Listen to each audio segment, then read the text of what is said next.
Masya Allah, ketika kita memandang langit seperti saya sedang memandang langit hari ini, tuan-tuan, sahabat-sahabat, ingatlah Quran menyebut kata Allah, yusabbihu lillahi ma fis samawati wa ma fil ard, bahawa langit dan bumi dan apa yang ada di langit itu sentiasa bertasbih kepada Allah.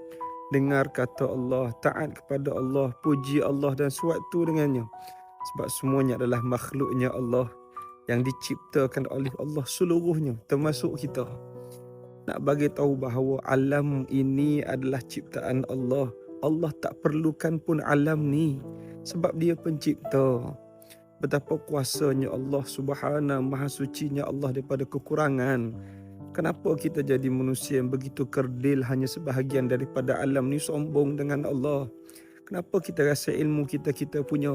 Kenapa kita rasa harta kita punya? Kenapa kita rasa keluarga kita punya? Tak, itu milik Allah. Allah bagi pinjam sebab Allah nak uji kita. Kenapa bila ada keluarga kita tak taat kepada Allah? Kenapa bila ada harta kita tak jadi kebaikan pada jalan yang Allah suka? Jangan tertipu sahabat, termasuk saya yang bercakap.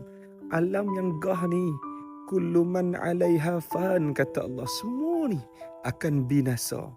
Bila kita tengok isteri kita, ingatkan diri kita, isteri aku akan mati, akan tinggalkan aku. Tengok anak-anak, anak aku akan binasa. Tengok kereta kita, kereta aku akan binasa. Pandang diri kita dekat cermin, bagi tahu diri kita, aku sendiri akan binasa. Tengok alam ni akan binasa. Yang hanya kekal wa yabqa wajhu rabbika dzil jalali wal ikram. Yang hanya kekal adalah zat Allah yang maha agung dan penuh kemuliaan. Allah, wahai hamba Allah, jadilah hamba Allah.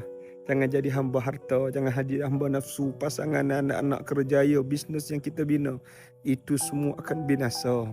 Beruntunglah orang yang mencintai zat yang takkan binasa, namanya Allah yang maha sempurna. Sekadar munajat di bawah alam yang bakal binasa. Pesan tanda sayang kerana Allah.